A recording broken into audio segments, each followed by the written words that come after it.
उधर इजरायल और हमास की जंग से पूरी दुनिया को जिस बात का डर खाया जा रहा है वो होती नजर आ रही है। इजरायल और हमास की लड़ाई गाजा पट्टी से निकलकर पूरे पश्चिम एशिया में फैलती दिख रही है और इजरायल का दोस्त अमेरिका जंग का निशाना बना है। 2 दिन पहले इजरायल पहुंचकर अमेरिकी राष्ट्रपति बाइडेन ने हर कीमत पर उसका साथ देने का ऐलान किया था। इसलिए 48 घंटे के अंदर ही अमेरिका को इजरायल का साथ देने की सजा मिल गई और पश्चिम एशिया के देशों सीरिया और इराक में अमेरिकी सेना के अड्डों पर ड्रोन और मिसाइल अटैक हो गए, जिसके बाद इराक के उस एयरबेस के अंदर एक के बाद एक जोरदार धमाके होने लगे।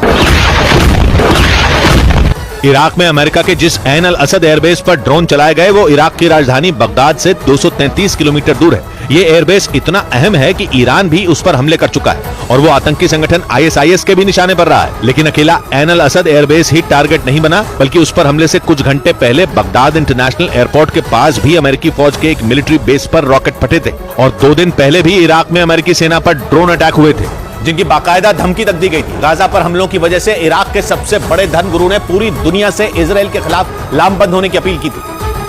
और पिछले हफ्ते इराक में ईरान के समर्थन वाले हथियारबंद गुटों ने अमेरिका को सीधी सीधी धमकी तक दी थी कि अगर अमेरिका ने इजरायल की जंग में उसकी मदद की तो अमेरिका पर ड्रोन और मिसाइलें बरसेंगी। मगर अमेरिका ने उनकी धमकी को तवज्जो तक नहीं दी थी। उल्टा 2 दिन पहले इजरायल की हिम्मत बढ़ाने के लिए बाइडेन खुद वहां पहुंच गए और पूरी दुनिया के सामने ताल ठोक कर कह दिया कि इजरायल अपनी हिफाजत के लिए हमास पर हमले करेगा और तब तक करता रहेगा जब तक हमास मिट्टी में न मिल जाए। इसके लिए बाइडेन ने हर कदम पर इजरायल का साथ देने की कसम तक खाई और नतीजा ये हुआ कि इराक में उसकी सेना पर हमले हो गए, जिसके बाद अमेरिका तो क्या पूरा यूरोप कांप उठा, क्योंकि इराक के जिस ऐन अल असद एयरबेस पर ड्रोन और मिसाइलें फटी उसमें अमेरिका के साथ यूरोप के कुछ देशों की सेनाएं भी तैनात हैं।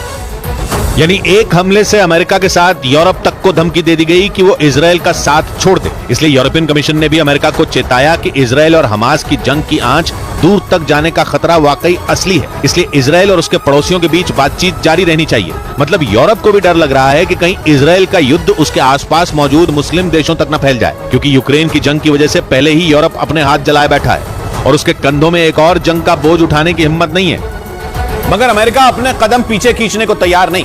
हालांकि वो हाई अलर्ट पर जरूर है और उसने दुनिया के हर कोने में मौजूद अपने नागरिकों को सतर्क रहने की चेतावनी भी जारी कर दी, क्योंकि उसकी सेना पर सिर्फ इराक में ही धावा नहीं बोला गया, बल्कि इजरायल और पड़ोसी सीरिया में भी अमेरिकी फौज पर हवाई हमला किया गया, जो कि दक्षिण पूर्वी सीरिया में अल तन्फ मिलिट्री बेस पर तैनात थी।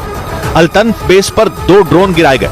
ये वो अड्डा है जहां अमेरिका की सेना और सीरिया की सरकार के विरोधी लड़ाके ऑपरेट करते हैं। इसलिए इन हमलों के पीछे भी ईरान के समर्थन वाले लड़ाकों का हाथ होने का शक जताया जा रहा है, क्योंकि ईरान सीरिया की सरकार के साथ खड़ा है और उसके साथ मिलकर वहां के विद्रोहियों से लड़ रहा है। मगर अमेरिका सीरिया की सरकार के एकदम खिलाफ है, बल्कि अमेरिका तो सीरिया की सरकार को उखाड़ फेंकने की बात करता है, जिस वजह से सीरिया में अमेरिका और ईरान आमने सामने है और सीरिया ईरान का जिगरी दोस्त है।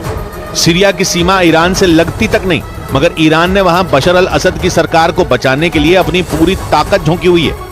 12 साल से जारी गृह युद्ध के बावजूद सीरिया के राष्ट्रपति बशर अल असद की सरकार अगर टिकी हुई है तो वो सिर्फ ईरान की वजह से है, क्योंकि ईरान के लड़ाके वहां सीरिया की सरकार की तरफ से लड़ रहे हैं। मगर अमेरिका सीरिया में इसलिए कूद पड़ा है ताकि वहां से आतंकी संगठन ISIS का सफाया कर सके।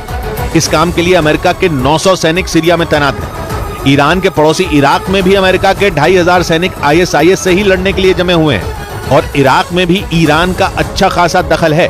उसके समर्थन वाले लड़ाकों के कई गुट इराक में एक्टिव हैं, जो अमेरिका की सेना पर धावा बोलते रहते हैं। बगदाद से 233 किलोमीटर दूर है। ये एयरबेस इतना अहम है कि ईरान भी उस पर हमले कर चुका है और वो आतंकी संगठन ISIS के भी निशाने पर रहा है। लेकिन अकेला ऐन अल असद एयरबेस ही टारगेट नहीं बना, बल्कि उस पर हमले से कुछ घंटे पहले बगदाद इंटरनेशनल एयरपोर्ट के पास भी अमेरिकी फौज के एक मिलिट्री बेस पर रॉकेट फटे थे और 2 दिन पहले भी इराक में अमेरिकी सेना पर ड्रोन अटैक हुए थे, जिनकी बाकायदा धमकी तक दी गई थी। गाजा पर हमलों की वजह से इराक के सबसे बड़े धर्मगुरु ने पूरी दुनिया से इजरायल के खिलाफ लामबंद होने की अपील की थी।